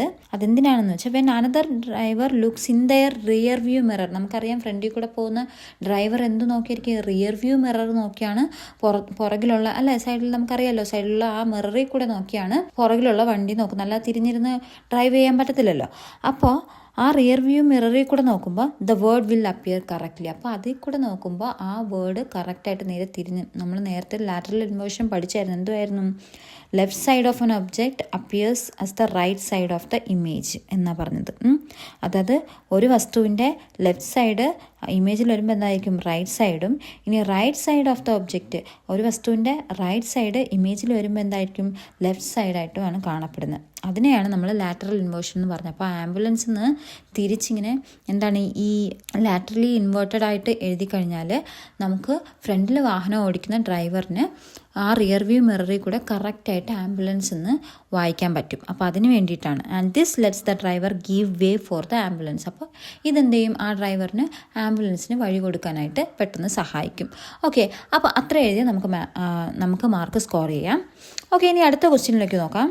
B question. The distance from an object to the front of a plane mirror is 10 cm and the height is 3 cm. Okay. അപ്പോൾ ഡിസ്റ്റൻസ് ഫ്രം ആൻ ഒബ്ജക്റ്റ്, ഒരു വസ്തുവിൽ നിന്നുള്ള distance to the front of a plane mirror, ഒരു plane മിററിൻ്റെ ഫ്രണ്ടിലോട്ട് ഒരു വസ്തുവിൽ നിന്നുള്ള ദൂരം എന്ന് പറയുന്നത് 10 സെൻറ്റിമീറ്ററും ഹൈറ്റ് എന്ന് പറയുന്നത് 3 സെൻറ്റിമീറ്ററും ആണ്. അങ്ങനെയെങ്കിൽ then what will be the distance from the mirror and the height of the image. അങ്ങനെയാണെങ്കിൽ what will be the distance from the mirror. അപ്പോൾ ഒരു ഒബ്ജക്റ്റിൻ്റെ കാര്യമാണ് ആദ്യം പറഞ്ഞത്. ഒബ്ജക്റ്റ് എന്ന് പറഞ്ഞാൽ നമ്മൾ അല്ലേ, അത് മിററിൽ കിട്ടുന്ന ആ ഇമേജ്, ആ പ്രതിബിംബം എന്തായിരിക്കും എന്നാണ്. What will be the distance from the mirror and the height of the image. എന്നിട്ട് എന്താണ് ആ ഇമേജിൻ്റെ ഹൈറ്റും എത്രയെന്നാണ് ചോദിക്കുന്നത്. അപ്പോൾ ഇത് നമ്മൾ എവിടെയാണ് പഠിക്കുന്നത്? ഓക്കെ, ഇതിന് വേണ്ടിയിട്ട് നമുക്ക് ടെക്സ്റ്റ് ബുക്കിലെ പേജ് നമ്പർ 74 പോകാം. അവിടെ നമുക്ക് characteristics of images in a plane mirror എന്ന് പറഞ്ഞിട്ടുണ്ട്. പ്ലെയിൻ മിററിൻ്റെ ഒരു ക്യാരക്ടറിസ്റ്റിക്സിലാണ് പറഞ്ഞത് എന്താണ്, ഇമേജ് അണ്ടർഗോസ് ലാറ്ററൽ ഇൻവേർഷൻ. അത് നമ്മൾ പഠിച്ചു, ലാറ്ററൽ ഇൻവേർഷൻ ഉണ്ട്. പിന്നെ അടുത്ത് പറയുന്നത് ഇൻ എ പ്ലെയിൻ മിറർ, അതാണ് നമുക്കിവിടെ വേണ്ടത്. ഇൻ എ പ്ലെയിൻ മിറർ ഇതറിയാമെങ്കിലേ നമുക്ക് ഉത്തരം ചെയ്യാൻ പറ്റൂ. In a plane mirror the distance between the object and the mirror. അപ്പോൾ മിററും ഒബ്ജക്റ്റും തമ്മിലുള്ള ഡിസ്റ്റൻസും പിന്നെന്താണ് ഈസ് ഈക്വൽ, അത് ഈക്വൽ ആണ്, തുല്യമാണ് to the distance between their image and mirror. അപ്പോൾ അതിൻ്റെ പ്രതിബിംബവും മിററും തമ്മിലുള്ള ആ ഒരു ഡിസ്റ്റൻസിന് ഈക്വൽ ആണ്. അപ്പോൾ രണ്ടും ഈക്വൽ ആയിരിക്കും. അപ്പോൾ എന്തായിരിക്കും ഇവിടെ ഇപ്പം നമുക്ക് പറഞ്ഞ പ്ലെയിൻ ഒബ്ജക്റ്റിൻ്റെ പ്ലെയിൻ മിററും തമ്മിലുള്ള ഡിസ്റ്റൻസ് എത്രയാണ്, 10 സെൻറ്റിമീറ്ററും 3 സെൻറ്റിമീറ്റർ ഹൈറ്റും എന്ന് പറഞ്ഞാൽ. അപ്പോൾ അത് തന്നെ ആയിരിക്കും ഇമേജിൻ്റെ കേസിലും. അപ്പോൾ അതുകൊണ്ട് option A distance is 10 centimetre and height is 3 centimetre ആണ് കറക്റ്റായ ആൻസർ. അതെങ്ങനെ കിട്ടിയെന്ന് നമുക്ക് ടെക്സ്റ്റ് ബുക്കിലെ പേജ് നമ്പർ 74 വായിച്ചാൽ മനസ്സിലാക്കും. അതിനകത്തുള്ള characteristics of images in plane mirror വായിച്ചാൽ മതി. ഓക്കെ, ഇനി അടുത്ത സി ക്വസ്റ്റ്യൻ ചോദിക്കുന്നത് regular reflection of light falling on a plane mirror is shown in the figure below. അപ്പോൾ regular reflection of light falling on a plane mirror. അപ്പോൾ എന്താ, ഒരു plain മിററിൽ regular റിഫ്ലക്ഷനൊക്കെ നമ്മൾ പഠിച്ചായിരുന്നു, ഓർമ്മയുണ്ടല്ലോ. റെഗുലർ റിഫ്ലക്ഷനെ കുറിച്ച് നമ്മൾ പേജ് നമ്പർ 67 പഠിച്ചിട്ടുണ്ട്. അപ്പോൾ ഈ പ്ലെയിൻ മിററിൻ്റെ പ്രത്യേകത എന്താണെന്ന് വെച്ചാൽ നമ്മൾ അതിൻ്റെ കുറച്ച് പ്രോപ്പർട്ടീസൊക്കെ നമ്മൾ പഠിച്ചിട്ടുണ്ടായിരുന്നു. പിന്നെ ഇവിടെ പറയുന്നത് റെഗുലർ റിഫ്ലക്ഷൻ ആണെന്ന് പറഞ്ഞിട്ടുണ്ട്. അപ്പോൾ regular reflection of light falling on a plane mirror regular reflection വീഴുവാണ്. ഐഡൻറ്റിഫൈ ദ മിസ്റ്റേക്ക്, അതിൽ മിസ്റ്റേക്ക് കണ്ടുപിടിക്കാനാണ് പറയുന്നത്. അപ്പോൾ എന്താ, ഒറ്റ നോട്ടത്തിൽ തന്നെ നമുക്ക് മനസ്സിലാവും നമ്മൾ ഇതിൻ്റെ മിസ്റ്റേക്ക് ഒക്കെ പഠിച്ചിട്ടുള്ളതാണ്. എന്താണ്, നമ്മൾ page number 70 laws of reflection അറിയണം. റിഫ്ലക്ഷൻ്റെ ലോസ്, നിയമങ്ങൾ അറിയണം. അത് അറിയാമെങ്കിൽ നമുക്ക് ഈ ആൻസർ നന്നായിട്ട് ചെയ്യാം. അപ്പോൾ എന്താ പറയുന്നത്, the angle of incidence and angle of reflection are equal. അപ്പോൾ ആംഗിൾ ഓഫ് ഇൻസിഡൻസും ആംഗിൾ ഓഫ് റിഫ്ലക്ഷനും ഈക്വൽ ആയിരിക്കണം. അപ്പോൾ ഇവിടെ നമുക്ക് ഫസ്റ്റത്തേൽ എന്താ പറഞ്ഞിരിക്കുന്നത്, ഇവിടുത്തെ പിക്ചറിലും താഴെ കൊടുത്തിരിക്കുന്ന പ്ലെയിൻ മിററാണ്, ഇൻസിഡൻറ്റ് റേ ആണ് ഫസ്റ്റ് എയിന്ന് ഓയിലോട്ട് വരുന്നത്. അപ്പോൾ അതിൻ്റെ ആരോ ഒന്നത് തെറ്റാണ്, കണ്ടോ, ആരോ തിരിച്ചാണ് വരേണ്ടിയിരുന്നത്. ഓക്കെ, അത് കഴിഞ്ഞ് എന്താണ്, ഇവിടെ ഇൻസിഡൻറ്റ് റേ നടുക്കൂടെ ഉള്ള വരെയാണ് നമുക്കറിയാം നോർമൽ എന്ന് പറയുന്നത്. അപ്പോൾ ഈ ഇൻസിഡൻറ്റ് റേ വരുന്നത് 30 ഡിഗ്രിയിലാണെങ്കിൽ അപ്പോൾ അതിൻ്റെ റിഫ്ലക്റ്റഡ് റേയും പോകുന്നത് എത്രയായിരിക്കും, 30 ഡിഗ്രിയിലാണ് പോകേണ്ടത്. ഇവിടെ വരച്ചിരിക്കുന്നത് 30 ഡിഗ്രിയും 60 ഡിഗ്രിയും എന്നാണ്. അപ്പോൾ അത് തെറ്റാണ്. ശരിക്കുള്ള ആൻസർ 30 ഡിഗ്രിയാണ് വന്ന് പതിക്കുന്നെങ്കിൽ 30 ഡിഗ്രി തന്നെ ആയിരിക്കും റിഫ്ലക്റ്റഡ് റേയും പോകേണ്ടത്. പിന്നെ അവിടുത്തെ ആരോ, അതായത് ഇൻസിഡൻറ്റ് റേ വന്ന് പതിക്കുന്നതിൻ്റെ ആരോ തെറ്റാണ്. അതും കൂടെ കറക്റ്റ് ചെയ്ത് നമുക്ക് ആൻസർ ചെയ്യാം. അതിപ്പോൾ ആ ഫിഗർ ഏകദേശം ഇങ്ങനെയാണ് ഫിഗർ വരുന്നത്. ഓക്കെ, അപ്പോൾ ഇനി നമുക്ക് 4ാമത്തെ ക്വസ്റ്റ്യൻ നോക്കാം. 4ാമത്തെ ക്വസ്റ്റ്യൻ എന്താണ്? Question 4 has 2 parts, 4A and 4B. അപ്പോൾ 4ാമത്തെ ക്വസ്റ്റ്യന് 2 പാർട്ടുണ്ട്, 4Aയും 4Bയും ഉണ്ട്. Write either 4A or 4B. ഒന്നുകിൽ 4ന്റെ A പാർട്ട് എഴുതാം, അല്ലെങ്കിൽ 4B എഴുതാമെന്നാണ് പറയുന്നത്. ഓക്കെ, 4ാമത്തെ A, 4ന്റെ A നോക്ക്. എയിൽ എന്താ പറയുന്ന ഒരു സബ് എ ഉണ്ട്. അതിനകത്ത് പറയുവാണ്, കുട്ടിയുടെ ഡൗട്ട് ഇതാണ്. Though teeth have the hardest material called enamel, why do they decay? അപ്പോൾ though teeth have hardest material, അപ്പോൾ പല്ലിന് ഏറ്റവും കാഠിന്യമേറിയ ഇനാമലുണ്ട്, എന്നിട്ടും എന്തുകൊണ്ടാണ് അവ നശിക്കുന്നത്? അപ്പോൾ നമ്മുടെ പല്ലിന് നല്ല കാഠിന്യമേറിയ ഇനാമൽ ഉണ്ടെങ്കിലും നശിക്കുന്നത് എന്തുകൊണ്ടാണ്? അത്രയും കടുപ്പമായിട്ടും അതെങ്ങനെയാണ് നശിക്കുന്നതെന്നാണ് ആ കുട്ടിയുടെ doubt. Okay, what explanation would you give to the child's doubt?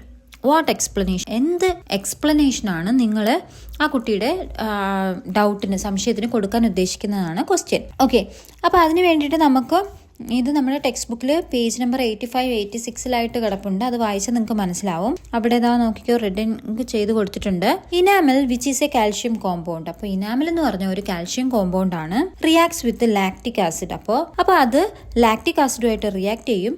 അങ്ങനെ പല്ലിന് നാശം സംഭവിക്കും. ഇനി അടുത്ത B question, what type of teeth help the organisms obtain there food? അപ്പോൾ എന്ത് തരത്തിലുള്ള, വാട്ട് ടൈപ്പ് ഓഫ് ടീത്ത്, എന്ത് തരത്തിലുള്ള പല്ലാണ് ഹെൽപ് ദ ഓർഗാനിസംസ് ഒബ്റ്റെയിൻ? അപ്പോൾ താഴെ 2 ഓർഗാനിസംസ്, ജീവികൾ തന്നിട്ടുണ്ട്, കൗവും ലയനും. അപ്പോൾ നമുക്കറിയാം കൗ എന്താണ്? പശു, ഹെർബിവോർസ് ആണ്.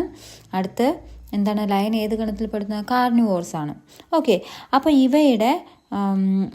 ഇവ ഫുഡ് ഒബ്റ്റെയിൻ ചെയ്യുന്നതിന് ഏത് തരത്തിലുള്ള ടീത്ത് ഉപയോഗിച്ചെന്നാണ് ക്വസ്റ്റ്യൻ. അപ്പോൾ അത് നമ്മൾ ഓൾറെഡി പഠിച്ചിട്ടുണ്ടായിരുന്നു. എന്തായിരുന്നു? അപ്പോൾ നമുക്ക് ഇതിന്റെ ആൻസർ കിട്ടാൻ വേണ്ടിയിട്ട് നമുക്ക് പേജ് നമ്പർ 85 പോവുക. അവിടെ എന്താ കൊടുത്തിട്ടുണ്ട്? നമുക്ക് പിക്ചർ സഹിതം കൊടുത്തിട്ടുണ്ട്. അത് ലയൻ അല്ല, ടൈഗർ ആണെങ്കിലും കാർണിവോർ ആയതുകൊണ്ട് നമുക്ക് ആൻസർ രണ്ടിനും സെയിം തന്നെ ആയിരിക്കും. വായിച്ചാൽ മതി. The canines of carnivores are much developed and it helped in biting and tearing meat. അപ്പോൾ കനൈൻസ് ആണ് ഓഫ് കാർണിവോർസ്. അപ്പോൾ കാർണിവോർസിന്റെ കനൈൻസ് ആണ് എന്താ? അത് ഡെവലപ്പ് ചെയ്തിട്ടാണ്, മച്ച് ഡെവലപ്ഡ് ആണ്. മറ്റ് നമ്മൾ സാധാരണ ഉള്ള നമ്മുടെ പോലെയല്ല, അത് കുറച്ചുകൂടെ ഡെവലപ്ഡ് ആണ്. ആ പിക്ചറിൽ നോക്കി അറിയാം എവിടെ വരുമെന്ന്, അല്ലേ? അപ്പോൾ ആ പല്ലുകൾ നല്ല കൂർത്തിരിക്കുവാണ്. അതാണ് helps biting and tearing meat. അപ്പോൾ മീറ്റ്, ഇറച്ചിനെയൊക്കെ ഇങ്ങനെ കടിച്ച് പറിക്കാനും കടിച്ച് കഴിക്കാനും ഒക്കെ സഹായിക്കുന്നത് അതാണ്. ഇനി അടുത്തതാണ്, incisors in herbivores help to bite and tear the food and premolars and molars to masticate the food. അപ്പോൾ എന്താ? Incisors in herbivores. അപ്പോൾ നമ്മുടെ കൗ എന്നെല്ലാം വരുന്നത് ഹെർബിവോഴ്സിലാണ്, അല്ലേ? നമ്മുടെ സസ്യ ബുക്കുകളിൽ വരുന്നതാണ്. അപ്പോൾ അവയുടെ കൗവിൻ്റെ ടീത്തും കാണിച്ചിട്ടുണ്ട്. അപ്പോൾ ഇൻസിസേഴ്സ് ഇൻ ദ ഹെർബിവോഴ്സിലെ ഇൻസിസേഴ്സ് ആണ് എന്താണ്? Help to bite and tear the food items. അപ്പോൾ ഫുഡ് ഐറ്റംസിനെ എന്താണ്? കടിച്ചു പറിക്കാനും അതിനൊക്കെ സഹായിക്കുന്നത് നമ്മുടെ ഇൻസിസേഴ്സ് ആണ്. പിന്നെ പ്രീമോളാസ് ആൻഡ് മോളാസ്, പിന്നെ പ്രീമോളാസും മോളാസും ഉണ്ട്. അതെന്തിനാണ്? മസ്റ്റിക്കേറ്റ് ദ ഫുഡ്. അപ്പോൾ ഈ ഫുഡിനിങ്ങനെ ചവച്ചരയ്ക്കാൻ, നമ്മൾ കണ്ടിട്ടില്ലേ ഈ കൗവൊക്കെ ഇങ്ങനെ എപ്പോഴും ചവച്ചിരിക്കുന്നത്. അപ്പോൾ അത് എന്താണ്? അത് ഈ മോളാസും പ്രീമോളാസും വെച്ചിട്ടാണ്. ഓക്കെ, അപ്പോൾ ആ ആൻസറായി. അടുത്ത സി ക്വസ്റ്റ്യൻ ചോദിക്കുന്നത്, which category does the hardest material enamel in the human body belong to? അപ്പോൾ which category does the hardest material? അപ്പോൾ ഈ നമ്മുടെ മനുഷ്യ ശരീരത്തിലെ ഹാർഡസ്റ്റ് മെറ്റീരിയൽ ആണ് ഇനാമൽ, പല്ലിൽ ഉള്ളതല്ലേ? അത് ഏത് കാറ്റഗറിയിൽ വരും എന്നാണ് പറയുന്നത്. ഏതാണ് അതിനകത്ത്? നമുക്ക് അതിൻ്റെ ആൻസർ കിട്ടാൻ വേണ്ടിയിട്ട് പേജ് നമ്പർ 85 പോയാൽ മതി. എന്താണ്? Similarly tooth enamel is also A calcium compound. അപ്പോൾ ടൂത്തിൻ്റെ ഇനാമൽ എന്ന് പറഞ്ഞ ഒരു കാൽഷ്യം കോമ്പൗണ്ട് ആണെന്ന് അവിടെ പറയുന്നുണ്ട്. It reacts with acid and gets damage. അപ്പോൾ ഈ ഇനാമൽ ആസിഡുമായിട്ട് റിയാക്ട് ചെയ്ത് പെട്ടെന്ന് ഡാമേജ് സംഭവിക്കുന്നൊക്കെ പറയുന്നുണ്ട്. അപ്പോൾ അവിടെ പറയുന്നുണ്ട് കാൽഷ്യം കോമ്പൗണ്ട് ആണെന്ന്. അപ്പോൾ answer option A, calcium compound ആണ് ആൻസർ, ശരിക്കുള്ള ആൻസർ. ഓക്കെ, അടുത്ത 4B എന്താ പറയുന്നത്? A, the following table contains different stages and organs involve in the process of nutrition, find the correct match. അപ്പോൾ ദ ഫോളോയിങ് ടേബിൾ, താഴെ ഒരു table തന്നിട്ടുണ്ട്, contains different stages and organs. അപ്പോൾ പല ഘട്ടങ്ങളും അത് ഏത് അവയവമാണെന്ന്, ആ ഘട്ടങ്ങൾ നടക്കുന്ന അവയവവും തന്നിട്ടുണ്ട്. Involve in the process of nutrition nutrition. അപ്പോൾ ന്യൂട്രീഷൻ്റെ ആ പ്രോസസ്സ്, ന്യൂട്രീഷൻ പ്രക്രിയയിൽ വരുന്ന ഓർഗൻസും അവയവങ്ങളും അതിൻ്റെ ഓരോ ഘട്ടങ്ങളും പറയുന്നുണ്ട്. എന്താണ്? Find the correct match. അപ്പോൾ അതിൽ നിന്ന് നമ്മൾ കറക്റ്റായിട്ട് മാച്ച് ചെയ്യാനാണ് പറയുന്നത്, യോജിപ്പിക്കാനാണ് പറയുന്നത്. അപ്പോൾ ഒന്നാമത്തെ നോക്കിക്കേ, turning food in to a paste form. അപ്പോൾ നമ്മുടെ ഫുഡിനെ, നമ്മുടെ ആഹാരത്തിനെ ഒരു പേസ്റ്റ് ഫോം, പേസ്റ്റാക്കി കുഴമ്പ് പരുവത്തിലാക്കുന്നത് ഏതാണ്? നമ്മളത് പഠിച്ചായിരുന്നു. അതിന് വേണ്ടിയിട്ട് നമുക്ക് എവിടെ പോകാം? പേജ് നമ്പർ ഇതിൻ്റെ എല്ലാം ആൻസർ പേജ് നമ്പർ 88, 89, 90 കിടക്കുവാണ്. 88 ആ സ്റ്റൊമക്കിൻ്റെ ഫിഗർ നോക്കിയാണ് അതിനകത്ത് പറയുന്നുണ്ട്. അതിനകത്ത് പറഞ്ഞ food is turned in to a paste form. അപ്പോൾ നമ്മുടെ ഫുഡ് ഒരു ആഹാരം പേസ്റ്റ് ഫോമിലാക്കുന്നത് സ്റ്റൊമക്കിൽ വെച്ചാണ്. അപ്പോൾ ഒന്നാമത്തെ ആൻസർ എഴുതാൻ നമുക്ക് ബി ആണ്. ഒന്ന് ബി ആണ്. ഓക്കെ, അപ്പോൾ ഒന്ന് ബി എന്ന് കാണുമ്പോഴേ നമുക്ക് ബാക്കി എയും സിയും ഡിയും ഒക്കെ നമുക്ക് കളയാം. അപ്പോൾ നമുക്ക് ആൻസർ കിട്ടും. ഒന്ന് ബി ആണ്. ഇനി നമുക്ക് രണ്ടാമത്തെ നോക്കാം. കംപ്ലീഷൻ ഓഫ് ഡൈജഷൻ എവിടെയാണ് വരുന്നത്? കംപ്ലീഷൻ ഓഫ് ഡൈജഷൻ അടുത്ത 89 എന്ന് പറയുന്ന പേജിൽ നോക്കിയാൽ അറിയാം. ആ സ്മോൾ ഇൻറ്റസ്റ്റൈൻ്റെ താഴെയായിട്ട് കൊടുക്കുന്നത് human small intestine is 5 to 6 meters long എന്ന് പറഞ്ഞിട്ടുണ്ട്. സ്മോൾ ഇൻറ്റസ്റ്റൈൻ, നമ്മുടെ ചെറുകുടൽ എന്ന് പറഞ്ഞാൽ 5 മുതൽ 6 മീറ്റർ വരെ നീളമുണ്ട്. It is here that the second stage of nutrition, അതായത് ഡൈജഷൻ ഈസ് കംപ്ലീറ്റ്. അപ്പോൾ ഡൈജഷൻ കംപ്ലീറ്റ് ചെയ്യുന്നത് ഇവിടെ വെച്ചാണെന്ന് പറയുന്നത്. അപ്പോൾ ഏതെല്ലാം വരുന്നത്? സ്മോൾ ഇൻറ്റസ്റ്റൈൻ ആണ്. അപ്പോൾ കംപ്ലീഷൻ ഓഫ് ഡൈജഷൻ വരുന്നത് സ്മോൾ ഇൻറ്റസ്റ്റൈൻ, ചെറുകുടലിലാണ്. അടുത്ത അബ്സോർപ്ഷൻ എന്ന് പറയുമ്പോൾ ഏത് വരും? അങ്ങ് താഴെ ആ പേജിൽ തന്നെ താഴോട്ട് വന്നാൽ മതി. Nutrients in the digested food are absorbed into the blood through the villi. അപ്പോൾ ഓക്കെ, അപ്പോൾ ഏതാണ്? ഓപ്ഷൻ ഡി ആണ് വരുന്നത് അല്ലേ. നമ്മൾ ന്യൂട്രിയൻസ്, ആ ഡൈജസ്റ്റ് ചെയ്തിട്ടുള്ള ഫുഡിലെ ന്യൂട്രിയൻസ്, പോഷകങ്ങളൊക്കെ വലിച്ചെടുക്കുന്നു എന്ന് നമ്മൾ പഠിച്ചായിരുന്നു. ഓക്കെ, ഇനി നാലാമത്തെ പറയുന്നത് absorption of water and salts from the digestive waste. അതിന് നമുക്ക് പേജ് നമ്പർ 90 പോയാൽ മതി. അവിടെ ഇതാ കൊടുത്തിട്ടുണ്ട്. പറയുന്നത്? Water and some salts are absorbed into the large intestine from the digestive waste. Okay, അപ്പോൾ വാട്ടർ ആൻഡ് സം സോൾട്ട്, അപ്പോൾ വെള്ളവും കുറച്ച് ലവണങ്ങളും അല്ലെങ്കിൽ ഉപ്പും സോൾട്ട്സും are absorbed into the large intestine. അപ്പോൾ ലാർജ് ഇൻറ്റസ്റ്റൈനിലോട്ട് ആഗിരണം ചെയ്യപ്പെടും അല്ലെങ്കിൽ വലിച്ചെടുക്കും. From the digestive waste. ഏതെന്നാണ്? ഡൈജസ്റ്റീവ് വേസ്റ്റിൽ നിന്നാണ്. ഓക്കെ, അപ്പോൾ ഇത് എവിടെയാണ് പറഞ്ഞിരിക്കുന്നത്? Large intestine. അപ്പോൾ 4 വന്നിട്ട് എ ആണ്, ലാർജ് ഇൻറ്റസ്റ്റൈൻ. ഓക്കെ, അപ്പോൾ ആൻസർ വരുന്നത് B, 1B, 2C, 3D and 4A. Okay, ഇനി അടുത്ത B question. Through which organ does food reach the stomach from the mouth? What kind of movement enable this? Explain. അപ്പോൾ through which organ? അപ്പോൾ through which organ എന്ന് വെച്ചാൽ ഏത് അവയവത്തിലൂടെയാണ് does food reach the stomach? അപ്പോൾ ഏത് അവയവത്തിലൂടെയാണ് ആഹാരം വയറിലേക്ക് എത്തുന്നത്? ഫ്രം ദ മൗത്ത്, അത് നമ്മുടെ വായിൽ നിന്ന് ആഹാരം നമ്മുടെ സ്റ്റൊമക്കിൽ എത്തുന്നത് ഏത് ഓർഗനിലൂടെയാണെന്ന് അത് നമ്മളിവിടെ പേജ് നമ്പർ 88 നമ്മൾ പഠിക്കുന്നുണ്ട്. എവിടെയാണ് അത് പിക്ചർ കൊടുത്തിട്ടുണ്ട്? ഈസോഫാഗസ് അല്ലേ, ഈസോഫാഗസ് വഴിയാണെന്ന് പറഞ്ഞിട്ടുണ്ട്. ഓക്കെ, എന്നിട്ട് എന്താ പറഞ്ഞത്? അത് തീർന്നോ? ഇല്ല. What kind of movement enable this? അപ്പോൾ ഏത് തരത്തിലുള്ള മൂവ്മെന്റ് ആണ്? അപ്പോൾ നമ്മുടെ അതായത് നമ്മുടെ മൗത്തിലെ ഈ ഫുഡ് ഏത് തരത്തിലുള്ള മൂവ്മെന്റ് വഴിയാണ് നമ്മുടെ സ്റ്റൊമക്കിൽ എത്തുന്നത്? ഈസോഫാഗസിലൂടെ സ്റ്റൊമക്കിൽ എത്തുന്നതാണ് ക്വസ്റ്റ്യൻ. എന്നിട്ട് എക്സ്പ്ലെയിൻ ചെയ്യാൻ പറയുന്നുണ്ട്. അപ്പോൾ നമുക്കത് എക്സ്പ്ലെയിൻ ചെയ്യേണ്ടത് അവിടെ തന്നെ ഉണ്ട് ടെക്സ്റ്റ് ബുക്കിൽ. എന്താ പറയുന്നത്? The oesophagus is a long tube that connects the mouth to the stomach. അപ്പോൾ നമുക്കറിയാം ഈസോഫാഗസ് എന്ന് പറയുന്നത് ഒരു ലോങ് ട്യൂബാണ്, ട്യൂബ് ലൈക്ക് സ്ട്രക്ചറാണ്. അത് മൗത്തിനെ സ്റ്റൊമക്കുമായിട്ട് ബന്ധിപ്പിക്കുകയാണ്. It is made of muscles. അപ്പോൾ അതിൽ മസിൽസ് ഒക്കെ ഉണ്ട്.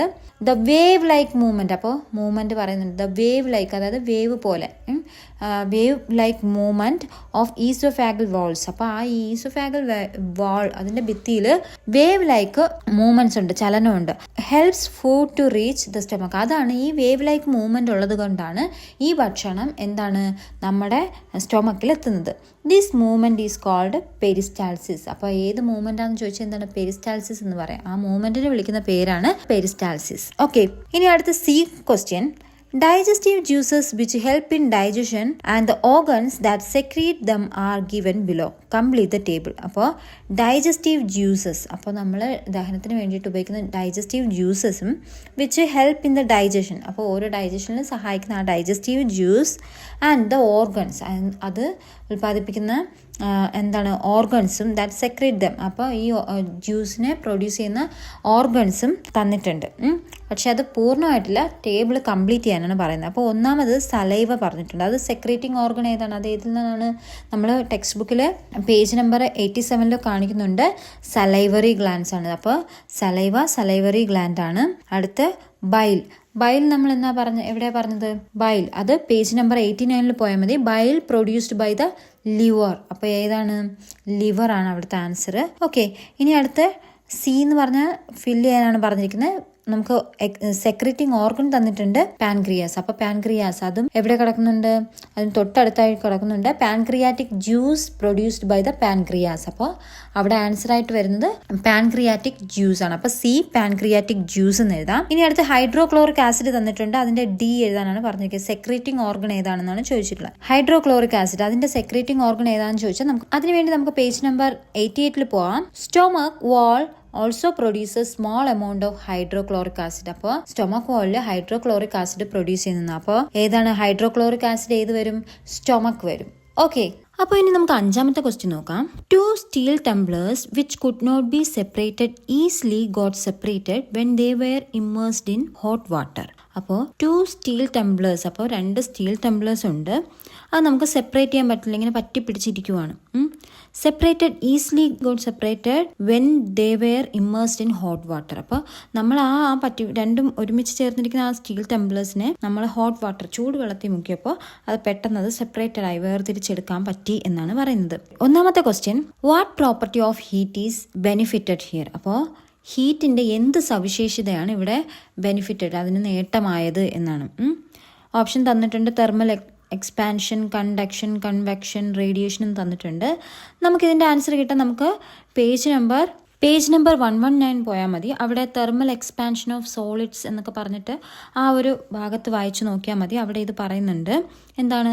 Solids expand when heated and contract on cooling. അപ്പോൾ സോളിഡ്സ് എക്സ്പാൻഡ് വെൻ ഹീറ്റഡ്, അപ്പോൾ ചൂടാകുമ്പോൾ അത് വികസിക്കുകയും പിന്നെ തണുക്കുമ്പോൾ അത് കോൺട്രാക്ട് ചെയ്യും, ചുരുങ്ങുകയും ചെയ്യും. അപ്പോൾ ആ ഒരു പ്രോപ്പർട്ടിയാണ് ഇവിടെ ഉപയോഗിച്ചിരിക്കുന്നത്.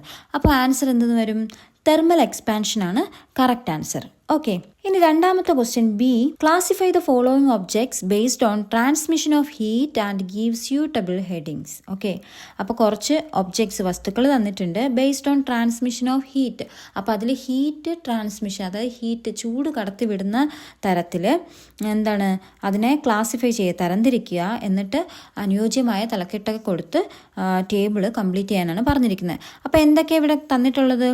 Iron, paper, bakelite, copper, wood, aluminium, cloth, ഇത്രയും തന്നിട്ടുണ്ട്. പിന്നെ എന്താണ് എയുടെ ഭാഗത്ത് നമുക്ക് ഫില്ല് ചെയ്യാനാണ്. അടുത്ത് ഓപ്പോസിറ്റ് ഹെഡിങ് തന്നിട്ടുണ്ട് പുവർ കണ്ടക്ടർ. അപ്പോൾ ഒന്ന് പുവർ കണ്ടക്ടർ ആണെങ്കിൽ അടുത്തത് എന്തായിരിക്കും?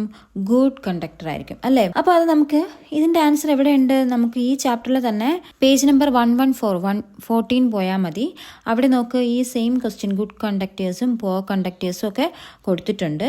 അപ്പോൾ എന്താണ് ഗുഡ് കണ്ടക്ടേഴ്സ് എന്ന് പറഞ്ഞാൽ substances which allow heat to pass through them well. അതായത് നല്ല ചില പദാർത്ഥങ്ങൾ അതിൽ കൂടെ നന്നായിട്ട് ചൂട് കടത്തിവിടുക, അങ്ങനെയുള്ളതിനാണ് ഗുഡ് കണ്ടക്ടേഴ്സ് എന്നും. പുവർ കണ്ടക്ടേഴ്സ് എന്ന് വെച്ചാൽ എന്താണ്? ഹീറ്റ്, ചൂട്, substances which do not allow heat to pass through the well. അപ്പോൾ ആ പദാർത്ഥത്തിൽ കൂടെ ചൂട് നന്നായിട്ട് കടത്തിവിടത്തില്ല, അതാണ് പുവർ കണ്ടക്ടേഴ്സ് എന്ന് പറയുന്നത്. അതിൻ്റെ മുകളിലൊക്കെ തന്നെ നമ്മൾ ടേബിളൊക്കെ വെച്ച് ഇത് ചെയ്തിട്ടുണ്ടായിരുന്നു. അപ്പം നമുക്കിനി അത് നോക്കാം. അപ്പോൾ എ എന്ത് വരും? ഗുഡ് കണ്ടക്ടേഴ്സ് ആണ്. അടുത്ത് എന്താണ്? ബിയിൽ നമുക്ക് ബി എന്താ? അപ്പോൾ ഗുഡ് കണ്ടക്ടേഴ്സിൽ അയൺ എഴുതാം. അടുത്ത് ബിയിൽ എന്ത് എഴുതാം? ഗുഡ് കണ്ടക്ടേഴ്സിന്റെ താഴെ ബിയിൽ നമുക്ക് വേറെ എഴുതാം. പേപ്പർ വരില്ല, ഗുഡ് കണ്ടക്ടർ അല്ല. പേപ്പർ ചൂട് കടത്തി വിടില്ല. ബാക്ക് ലൈറ്റും ചൂട് അത്ര കടത്തി വിടില്ല. കോപ്പർ എഴുതാം അല്ലേ? കോപ്പർ എഴുതാം, അലൂമിനിയം എഴുതാം അല്ലേ? അപ്പോൾ ബിയിൽ കോപ്പറോ നിങ്ങൾക്ക് അലൂമിനിയോ എഴുതാം. അത് കഴിഞ്ഞ് സി വരുന്നത് പുവർ കണ്ടക്ടേഴ്സ് ആണ്. അപ്പോൾ എന്താണ്? ഇത് ചൂടധികം കടത്തി വിടാത്തത്. പേപ്പർ ഓൾറെഡി ഉണ്ട്, അപ്പോൾ അതുകൊണ്ട് നമുക്ക് ബേക്ക് ലൈറ്റ് എഴുതാം. അത് കഴിഞ്ഞ് ഏതെഴുതാം?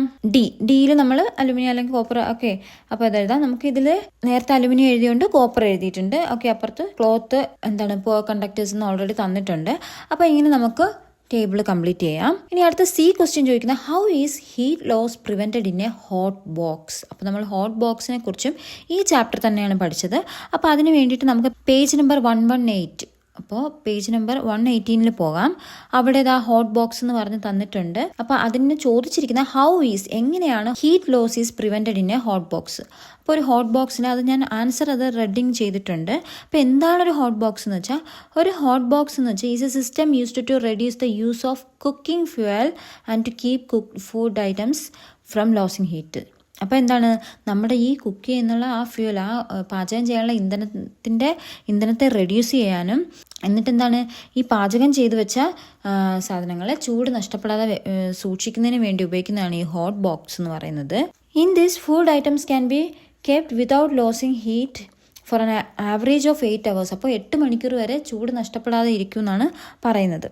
പിന്നെ if you place half cooked rice inside the box, the fuel required to cook rice can be reduced almost. Okay, അപ്പോൾ നമ്മളിപ്പോൾ ഹാഫ് കുക്ക്ഡ് റൈസ് ഇതിനകത്ത് വെച്ചിരുന്നാൽ നമുക്ക് കുക്ക് ചെയ്യുമ്പോൾ, അതെടുത്ത് കുക്ക് ചെയ്യുമ്പോൾ ഫ്യൂല് കുറയ്ക്കാം എന്നൊക്കെ അതിനകത്ത് പറയുന്നുണ്ട്. അപ്പോൾ നമ്മുടെ ക്വസ്റ്റ്യൻ്റെ കറക്റ്റായിട്ട് ആൻസർ എന്ന് പറഞ്ഞാൽ ആ റെഡിങ് ചെയ്തിരിക്കുന്നതാണ്. എന്താ ഹൗ ഈസ് ഹീറ്റ് ലോസ്, എങ്ങനെയാണ് ഈ ഹീറ്റ് ലോസ് പ്രിവെൻറ്റ് ചെയ്യുന്നത്, തടയുന്നത്, ഹീറ്റ് നഷ്ടപ്പെടുന്നത് തടയുന്നത് എങ്ങനെയാണ്. അപ്പോൾ എന്ത് എഴുതാം, thermocol is used in the hot box. അപ്പോൾ ഈ ഹോട്ട് ബോക്സിനകത്ത് ഉപയോഗിക്കുന്നത് തെർമോകോളാണ്.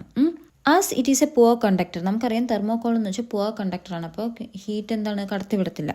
The heat loss through the conduction is reduce. അപ്പോൾ കണ്ടക്ഷൻ വഴിയുള്ള അതുകൊണ്ട് ആ ഹീറ്റ് നഷ്ടം, അതായത് ഈ ചൂടായ സാധനം അകത്തിരിക്കുമ്പോൾ അത് പുറത്തോട്ട് നമുക്ക് പുറത്ത് ചൂട് അനുഭവപ്പെടില്ല, അത് എന്താണ്, അത് ഇല്ലാതാക്കും. കാരണം ഈ തെർമോകോൾ വഴി പുറത്തോട്ട് ഇങ്ങോട്ട് ഹീറ്റ് കിട്ടത്തില്ല. അപ്പോൾ ഹീറ്റ് ലോസ് നമുക്കവിടെ കുറയ്ക്കാം. Heat loss through convection is reduced as the hot box is kept close. അപ്പോൾ ഈ ഹോട്ട് ബോക്സ് എന്താണ്, ക്ലോസ് ചെയ്ത് വെച്ചാൽ നമുക്ക് ഹീറ്റ് ലോസ് കുറയ്ക്കാമെന്നാണ്.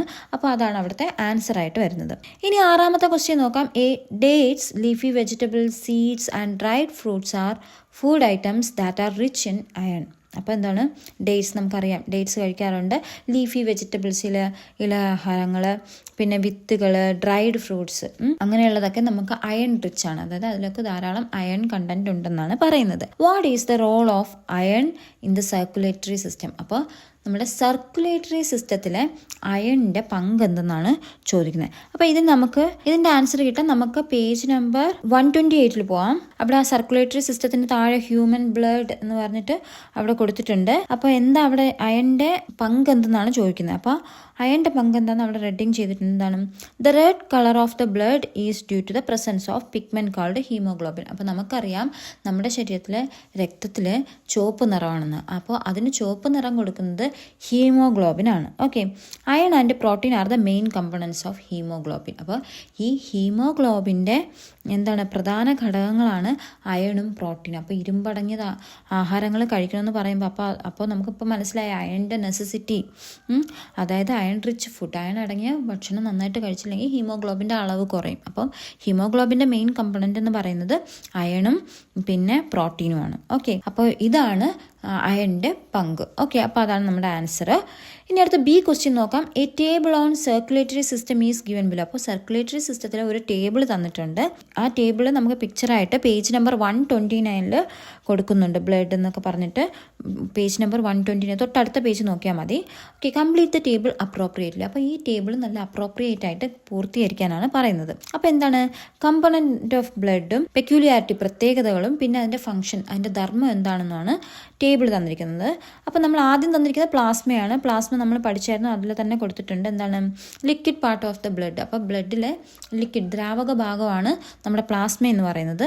അതിൻ്റെ ഫംഗ്ഷനാണ് എഴുതേണ്ടത്. അപ്പോൾ അതിന് നമുക്ക് എന്താ ഫംഗ്ഷൻ എഴുതാം, കളറല്ല, ഫംഗ്ഷൻ ധർമ്മമാണ് എഴുതേണ്ടത്. അപ്പോൾ അത് തൊട്ട് താഴെ എന്തെഴുതാം, carries glucose to the cells അല്ലേ. അപ്പോൾ സെല്ലുകളിൽ, കോശങ്ങളിൽ ഗ്ലൂക്കോസ് കൊണ്ടുപോകുന്നതാണ് ഈ പ്ലാസ്മയുടെ ജോലി. ഓക്കെ, അപ്പോൾ പ്ലാസ്മയുടെ ഫംഗ്ഷൻ്റെ അവിടെ carries glucose to the cells എന്ന് എഴുതാം. ഓക്കെ, പിന്നെ അതിൽ അഡീഷണലായിട്ട് പ്ലാസ്മയുടെ നമ്മൾ ടെക്സ്റ്റ് നോക്കുമ്പോൾ പെയിൽ യെല്ലോയിൻ കളർ എന്നാണ് പഠിക്കുന്നത്. ഓക്കെ, ഇനി അടുത്ത് വൈറ്റ് ബ്ലഡ് സെൽസ്. അപ്പോൾ വൈറ്റ് ബ്ലഡ് സെൽസ് WBC അല്ലേ, അതിൻ്റെ പെക്യൂലിയാരിറ്റി, പ്രത്യേകത എഴുതാനാണ് പറയുന്നത്. അതിൻ്റെ പ്രത്യേകത എന്തൊക്കെ എഴുതാം, നോ ഡെഫിനിറ്റ് ഷേപ്പ്, അതിനൊരു പ്രത്യേകമായ ആകൃതി ഇല്ലെന്ന് എഴുതാം, അല്ലെങ്കിൽ ഹാസ് ന്യൂക്ലിയസ്, അതിനൊരു ന്യൂക്ലിയസ് ഉണ്ട് അല്ലേ, അതൊക്കെ എഴുതാം. അതിൻ്റെ ഫംഗ്ഷൻ എന്തെഴുതാം, ഫംഗ്ഷൻ ഡിസ്ട്രോയ്സ് പാത്തജൻസിനെ നശിപ്പിക്കുന്നു, രോഗകാരികളെ കൊണ്ടുവരുന്ന പാത്തജൻസിനെ നശിപ്പിക്കുകയാണ് WBC ചെയ്യുന്നത്. അപ്പോൾ അതെഴുതാം. ഓക്കെ, ഇനി അടുത്ത് നമുക്ക് D, അപ്പോൾ C എന്ന് പറഞ്ഞാൽ അത് എഴുതുക. ഓക്കെ, അപ്പോൾ ആൻസർ എഴുതുമ്പോൾ നിങ്ങൾ ഈ ടേബിൾ വരയ്ക്കണമെന്നില്ല, ABC എന്ന് എഴുതിയാലും മതി.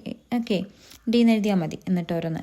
അപ്പോൾ ഡിയിൽ അടുത്ത ഡി ഫില്ല് ചെയ്യാനാണ്. അപ്പോൾ നമുക്ക് അതിൻ്റെ പെക്യുലിയാരിറ്റി തന്നിട്ടുണ്ട്. ഡിസ്ക് ഷേപ്ഡ് ആണ്. ഡിസ്ക് ഷേപ്പ് നമ്മൾ പഠിച്ചു. ഡിസ്കിൻ്റെ ഷേപ്പുള്ള ഏതാണ്? RBC എന്ന് നമ്മൾ പഠിച്ചു. അത് ടെക്സ്റ്റ് ബുക്കിൽ അവിടെ കൊടുത്തിട്ടുണ്ട്. ഡിസ്ക് ഷേപ്ഡ് ആണ്, നോൺ ന്യൂക്ലിയേറ്റഡ് ആണ്, അല്ലേ, ന്യൂക്ലിയസ് ഇല്ല എന്ന് പറയാം. പിന്നെ കണ്ടെയ്ൻസ് ഹീമോഗ്ലോബിൻ അടങ്ങിയിട്ടുള്ളതാണ് RBC.